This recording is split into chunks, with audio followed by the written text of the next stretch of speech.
Hi, ಇವಾಗ ನಾನು ಕೈಮಾ ಉಂಡೆ ಚಿಲ್ಕವರೆಕಾಳು ಸಾಂಬಾರ್ದು ರೆಡಿ ಮಾಡ್ತಾಯಿದ್ದೀನಿ. ಹೇಗೆ ಮಾಡೋದು ಅಂತ ನೋಡೋದ ಬನ್ನಿ. ಇವಾಗ ನೋಡಿ, ಕಾಳು ಚಿಲ್ಕಿಸ್ಕೊಳ್ಳೋದ, ಅವರೆಕಾಳು ಮತ್ತು ಈರುಳ್ಳಿ ಇಷ್ಟು ಕಟ್ ಮಾಡ್ಕೊಳ್ಳೋದ, ತೊಳೆದಿಟ್ಕೊಳ್ಳೋದ. ಈ ಯಾವುದೇ ನಾವು ತರಕಾರಿ ಐಟಮ್ ತಂದ್ರೂ ನಾವು ಚೆನ್ನಾಗಿ ಕಟ್ ಮಾಡಿ ತೊಳೆದು ಎತ್ತಿಟ್ಕೋಬೇಕು. ಯಾಕಂದರೆ ಮಾರ್ಕೆಟಲ್ಲೆಲ್ಲ ಚೆನ್ನಾಗಿ ಇಟ್ಟಿರಲ್ಲ. ನಾವು ಮಾರ್ಕೆಟಲ್ಲೆಲ್ಲ ಹೋಗಿ ನೋಡಿದ್ದೀವಿ, ಒಂದು ಸ್ವಲ್ಪನೂ ಚೆನ್ನಾಗಿರಲ್ಲ. ಧೂಳು ಎಲ್ಲೆಲ್ಲೋ ಬಿಸಾಕಿರ್ತಾರೆ ಐಟಮ್ಗಳನ್ನ.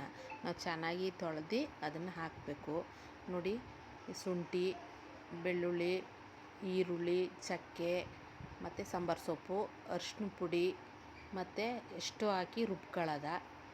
ರುಬ್ಬಾದಮೇಲೆ ನೋಡಿ, ಇಲ್ಲಿ ಇಷ್ಟು ರುಬ್ಬಿ ಮತ್ತು ಇದನ್ನು ತೆಗೆದು, ಇದು ಕೈಮಕ್ಕೆ, ಇದು ಕಡಲೆ, ಬೆಳ್ಳುಳ್ಳಿ ಮತ್ತು ಒಂದೇ ಒಂದು ಸ್ವಲ್ಪ ಶುಂಠಿ, ಒಂದು ಸ್ವಲ್ಪ ಉಪ್ಪು, ಕೈಮಕ್ಕೆ, ಇದು ಕೈಮಾ ಉಂಡೆಗೆ ಒಂದು ಸ್ವಲ್ಪ ಮೆಣಸು ಹಾಕಿ ಇದನ್ನ ನೀರು ಹಾಕ್ದಂಗೆ ರುಬ್ಕೊಳ್ಳೋದ. ನೀರೇ ಹಾಕ್ಬಾರ್ದು. ನೋಡಿ, ಇಲ್ಲಿ ಈ ಥರ ಆಯಿತು. ಕೈಮಕ್ಕೆ ಇದು ರೆಡಿ ಆಗೈತೆ. ಇವಾಗ ಸಾಂಬಾರಿಗೆ ರೆಡಿ ಮಾಡ್ತಾಯಿದ್ದೀನಿ. ನೀವು ಒಗ್ಗರಣೆ ಮಾಡ್ಕೊಳ್ಳೋದ. ಫಸ್ಟು ಚೆನ್ನಾಗಿ ಎಣ್ಣೆ ಕಾದ್ಮೇಲೆ ಈರುಳ್ಳಿ ಹಾಕಿ ಮತ್ತು ಒಗ್ಗರಣೆ ಕೊಡಿ. ಚೆನ್ನಾಗಿ ಫ್ರೈ ಆಗಲಿ ಈರುಳ್ಳಿ. ಈ ಥರ ಆದಮೇಲೆ ಚಿಲ್ಕವರೆಕಾಳು ಹಾಕೋದ. ಅದನ್ನು ಚೆನ್ನಾಗಿ ಇದನ್ನ ಅದ್ರದ್ದು ಸ್ಮೆಲ್ ಹೋಗೋ ತನಕ ಬೇಯಿಸೋದ ಸಣ್ಣ ಉರಿಲಿ. ಸೂಪರಾಗಿರ್ತದೆ. ಈ ರೀತಿ ಮಾಡಿ ನೋಡಿ ನೀವು. ನಮಗಂತೂ ಅವರೆಕಾಳು ಸೀಸನ್ ಬಂತು ಅಂದರೆ ಕೈಮಾ ಉಂಡೆ ಚಿಲ್ಕವರೆಕಾಳೇ ಸೂಪರು ನಮಗೆ. ನೋಡಿ, ಇವಾಗ ಮಸಾಲೆ ರುಬ್ಬಿದ್ನೆಲ್ಲ ಅದು ಹಾಕಿದ್ದೀನಿ. ಹಾಕಿ ಚೆನ್ನಾಗಿ ಮಸಾಲೆದು ಸ್ಮೆಲ್ ಹೋಗೋ ತನಕ ಬೇಯಿಸಿ. ಈ ರೀತಿ ನೋಡಿ, ಈ ರೀತಿ ಸ್ವಲ್ಪ ಉಪ್ಪು ಹಾಕೊಳ್ಳಿ. ಚೆನ್ನಾಗಿ ಮಿಕ್ಸ್ ಮಾಡಿ ಅದನ್ನ ಬೇಯಿಸಿ. ನೋಡಿ ಎಷ್ಟು ಚೆನ್ನಾಗಿ ಬರ್ತೈತೆ. ಅದ್ರ ಸ್ಮೆಲ್ ಹೋಗ್ಬಿಟ್ರೆ ಸೂಪರಾಗಿರ್ತದೆ ಸಾಂಬಾರು.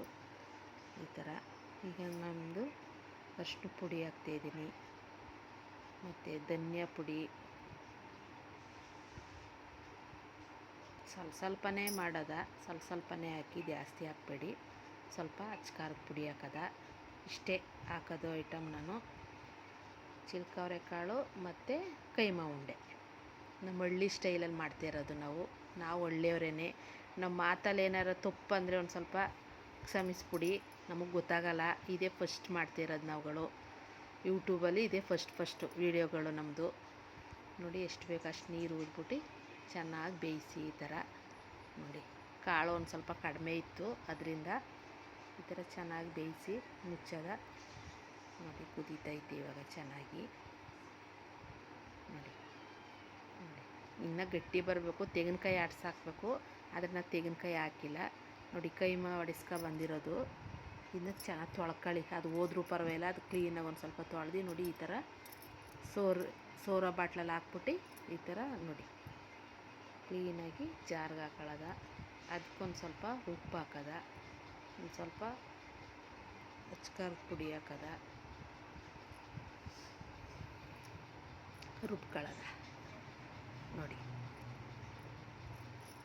ಒಂದು ಬಾಣಲಿಗೆ ಎತ್ತಾಕೊಳ್ಳೋದ.